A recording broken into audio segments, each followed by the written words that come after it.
કે ઈ જ પાથરા ભેગા કરનારી દીકરી બાપને પૂછે, બાપા મારા ફરાકનું હું, મારી સ્કૂલના ફીનું હું, મારા ચોપડાનું હું, મારી માને નવી ઓઢણી લઈ દેવાની વાત તમે કરી હતી એનું હું, કેદી લઈ દેવો? એને ક્યાં બિચારીને ખબર છે કે આ તણાઈ ગયું એટલે હું?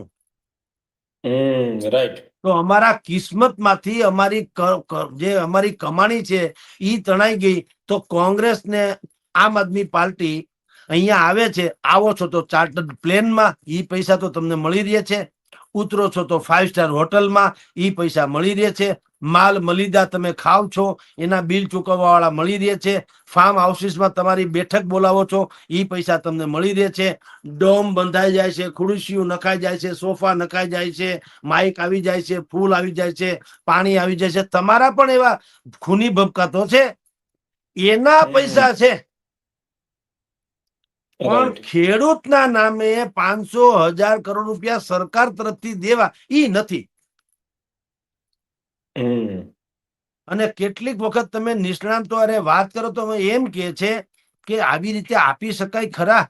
એટલે તમારા રાજ્યનો કોઈ ખેલાડી ક્યાંક ઓલિમ્પિક્સમાં હારું કામ કરે, તમારા રાજ્યનો નહીં, આપણા દેશનો, તો દરેક લોકોને એમ છે કે હું ક્યાંક એમાં આહુતિ આપીને મારો ફોટો કે મારા રાજ્યનું નામ થાય એટલે 5 કરોડ રૂપિયા મારા તરફથી નીરજભાઈ ચોપડાને, ઓલા બરછી ફેંકે છે એને, ભાઈ તમે દેશનું નામ રોશન કર્યું તો ગુજરાત સરકારે આપે, પંજાબ સરકાર આપે, મહારાષ્ટ્ર સરકાર આપે, નહીતર હોય એ ગમે રાજ્યનો ખેલાડી, પણ દેશનો છે ને, દેશનું નામ રોશન કર્યું, હવે 2-5 કરોડ રૂપિયા આપે છે, બરાબર? એવી રીતે તમે અહીંયા શું કામ ન આપી શકો? પંજાબ સરકાર જે છે અહીંયા ભગવત માન ને કેજરીવાલ આવવાના છે આવતીકાલે સાયલાના સુદામડા ગામમાં. 50,000 લોકો ભેગા થશે. ગોપાલ ઇટાલિયા, ભગવત માન, ઈસુદાન ગઢવી, ચૈતર વસાવા, રામકુભાઈ કરપડા, સાગર રબારી, આ બધા લોકો મનસે બાકા ઝીક બોલાવવા સરકાર ઉપર, ભારતીય જનતા પાર્ટી ઉપર. ખેર હાલો, ઠીક છે, હાલો તમે વિપક્ષમાં છો ને બાકા ઝીક બોલાવો, પણ પછી ઈ ટાણું નીકળે, ભાવ નીકળશે? નો નીકળે. ટાણું તો તમે અમારું લઈ હાલો, ફૂડ પેકેટ મળી ગયું, ખાઈ પીને છૂટા, વાહનમાં પાછા હતા ન્યા ગામે ગામથી તમે ભેગા તો કર્યા છે. તમે લોકો કઈ ન્યાથી સુદામડાથી એટલે કઈ સુરેન્દ્રનગર કે સાયલાથી જ આવશે એવું નથી. બોટાદથી આવશે, ભાવનગરથી આવશે, અમરેલીથી આવશે, જસદણથી આવશે, ચોટીલાથી આવશે, રાજકોટથી આવશે, બધેથી આવશે. એને તમે ફૂડ પેકેટ આપીને છૂટા કરી દો, પછી હાંજે પછી દીકરીને જવાબ દેવાનું. એ બધા બાપાઓને એ તો છે ને, દીકરી તો ઉભી જ છે ઢીંગલી.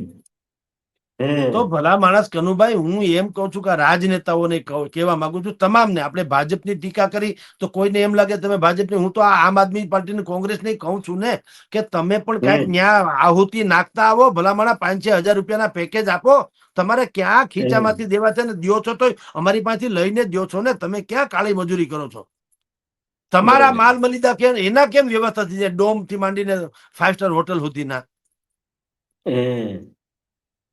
તો ભગવત માન છે, આપણે આમ કહીએ ને કોક કે ભાઈ બીજા રાજ્યમાં મદદ કરી શકાય, તો તમે ઉડીને આવો છો એ શું કામ? નહીં તમારા રાજ્યમાં ક્યાં વિપદા આવી? પંજાબમાં ક્યાં આવી? તો ગુજરાતમાં ને. તમે આવ્યા શું કામ? ટોચવા, મત લેવા હાટું થઈને.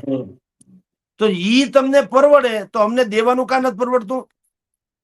હું તો એવું ઈચ્છું, જેમ ગોપાલ ઇટાલિયાની સભાઓમાં ચોટીલાથી માંડીને રાજકોટ સુધી ઓલા જે લોકો ઉભા થતા હતા પ્રશ્નો પૂછવા, ભલે ફેબ્રિકેટેડ હતા, હું તો એમ 2 ઘડી માની લ્યો કે એ કોકના દ્વારા પ્રાયોજિત હતા, એમ 2 ઘડી માની પણ લ્યો, જે આક્ષેપ ગોપાલ ઇટાલિયાનો છે. અરે પ્રાયોજિત તો પ્રાયોજિત ભલે હોય, પણ હું તો કોઈ એમાંથી પ્રેરણા મળે. કાલે પણ સુદામડામાં જે સભા થવાની છે, હું એવું ઈચ્છું કે 50 લોકો ઉભા થઈને કહી દે, ભાઈ ભાઈ ઉભા રહ્યો, કેજરીવાલ ભાઈ ઉભા રહ્યો, માનભાઈ ઉભા રહ્યો, ગોપાલભાઈ ઉભા રહ્યો, ઈસુદાનભાઈ ઉભા રહ્યો, પ્રવીણભાઈ રામ હોય તો ઈ ઉભા રહ્યો, ભાઈ તમે સાગરભાઈ રબારી તમે ઉભા રહ્યો, કાંઈ ફાકા ફોજદારી કરો માં. ઈ બધું ઠીક છે, સરકાર નિકમ્મી, સરકારને ગાળું દેવાની, એ બધું સમજ્યા. તમે હું નિહલાવી દેવાની મને કયો? બરોબર. તમે કાંઈ પાવલી આપવાના ખરા? જો ના નથી આપવાના તો માફ કરો, હાલો ભાઈ નીકળો, કાંઈ વાંધો નહીં, ભગવાન તમને સુખી રાખે. અમારે હું કામ તમારું સાંભળવું જોઈએ? એટલે અમારા છોકરા ઘરે રડવાના છે, હાંજે પૂછવાના છે, ચૂલો હંધરૂકવાનો નથી. તાવડી છે ને એ તેરવાના માગે, તૈયાર રોટલો થાય. અમારી ત્યાં ઉંદેડા 11 કરે એવી હાલત છે ને તમે અત્યારે સરકારની પત્ર ખાંડો છો, એનાથી હું દળદર ફીટે. ઈ નિકમ તમે નિકમમાં ક્યાં ફરક પડતા હે? તમે મને ફાંસીએ ચડાવો કે શોર્ટ સર્કિટ આપીને મારી નાખો, તમે મને એમ પૂછો કે તમારે શેનાથી મરવું, એટલે કાકા મરવું જ છે પછી એમાં શોર્ટ દે કે ફાંસી દે, મને સજા તો હરખી જ છે, પીડા તો હરખી થવાની, એમાં કઈ પસંદગી હોય? એમ એ જે સરકાર જે છે, દયાહીન બન્યો નૃપ ત્યારે રસહીન બની ધરા, નહીં તો આમ ન બને કહી ગ્રામ્ય માતા રડી પડી. હાલત તો અમારી એવી છે. આ સરકાર તો નિકમ્મી છે એમ તમે જો કહેતા હો તો અમે કહીએ છીએ. તો તમે શું કરવાના ઈ મને કયો. હાલો, તમને મત શું કામ દેવાના? ઓલાને ગાળ્યું દીધી એટલે તો ગાળ્યું તો અમે દઈએ છીએ. એટલે કોંગ્રેસ કે આમ આદમી પાર્ટીની સભાઓમાં જનારા તમામ કિસાન ભાઈઓને હું તમારી ચેનલ થ્રુ પણ હું તો એક મેસેજ આપવા માંગુ છું કે 50 વખત ઉભા થઈને પ્રશ્ન પૂછો, એને કેવું ભાષણ નથી સાંભળવા. એ બધી અમને ખબર જ છે. તમે કયો ત્યારે ખબર પડે. અમે ધૂળ નથી ખાતા, અમે ધાન ખાઈએ છીએ.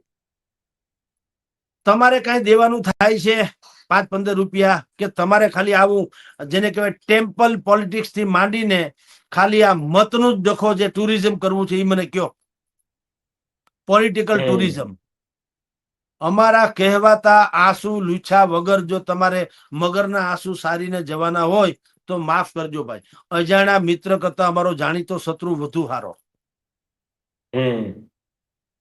તમે ખાલી ખાલી ગાળ દઈને વયા જાવ એનો કોઈ મતલબ નથી. તમે કઈક જો દઈ શકવાનો હોય તો દો. આવી વાત જો આવતીકાલે ત્યાં સુદામડામાં અથવા તો આમ આદમી પાર્ટી અગર કઈ પેકેજ મારી દ્રષ્ટિએ તો જાહેર કરવું જોઈએ કે ભાઈ 1000 કરોડ રૂપિયા, ભલે અમારી સરકાર ગુજરાતમાં નથી પણ આ ગુજરાતીઓ છે તો આપણા ને, એટલે ભારતના જ છે ને, છે તો આપણા ભાઈઓ ને. કચ્છમાં ભૂકંપ આવ્યો તો કેમ દુનિયા આખી કોઈએ એમ તો ન કીધું કે એ ભારતનું છે, એ ભારત જાણે, કોઈએ કીધું નહીં. પાકિસ્તાનમાં પણ જયારે ભૂકંપ આવ્યો ભારતે મદદ કરી પાકિસ્તાનને. શત્રુ દેશ છે તો પણ. શું કામ? માનવતાને કોઈ સીમાડા ન હોય. તો પંજાબ સરકાર છે, કર્ણાટકમાં કોંગ્રેસની સરકાર છે, જ્યાં પણ એનું હોય એમાંથી એ લોકો 200-500 કરોડ રૂપિયા ફાળવ્યા હોત તો કોલર ઊંચો કરીને કહી શકાવત કે અમે ફૂલ ને તો ફૂલની પાંખડી આપી. એટલે અમે વાત કરીએ છીએ. અને જેનો ફરજ છે આપવાની, જેનો ધર્મ છે, જેને આપ્યા વગર હાલે એમ નથી, એ સરકારે તો હજી સુધી ફાળવી નથી. સર્વેના નાટક કરે છે તો તમે કહી શકો. પણ તમારે પણ ખખેરીને પાછળ હાથ લૂઈને નીકળી જવું હોય તો સરકારને ગાળ દેવાથી કઈ મેળ નહીં પડે. એટલે આ ઓવરઓલ મેં તમને સ્થિતિની વાત કરી કનુભાઈ. જો આમાંથી સરકાર અથવા તો વિપક્ષ જો આમાંથી ધડો લે તો સારી વાત છે, નહીતર જનતાએ ધડો લેવો જોઈએ કે આપણા કોઈ હોતા નથી, દરેક પોતાના હોય છે. જી ખૂબ સરસ મજાની વાત કરી જગદીશભાઈ કે ખેડૂતો માટે, કારણ કે એક જગતના તાતની વાત છે ને, માવઠાનો માર સહન કરી રહ્યો છે.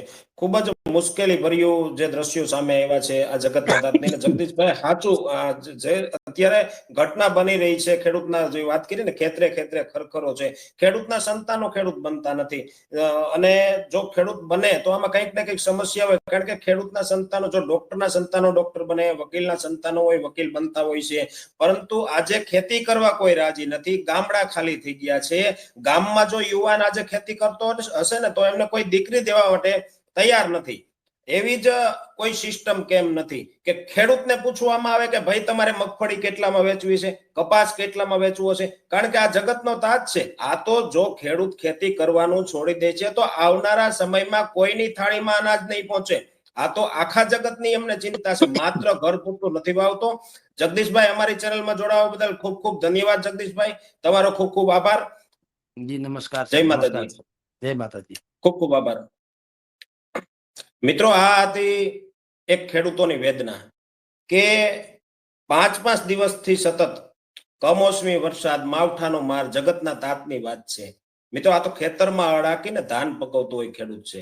સહાયની વાત હોય, ચૂકવણાની વાત હોય, ક્યાંક સર્વેની વાતો થાય છે.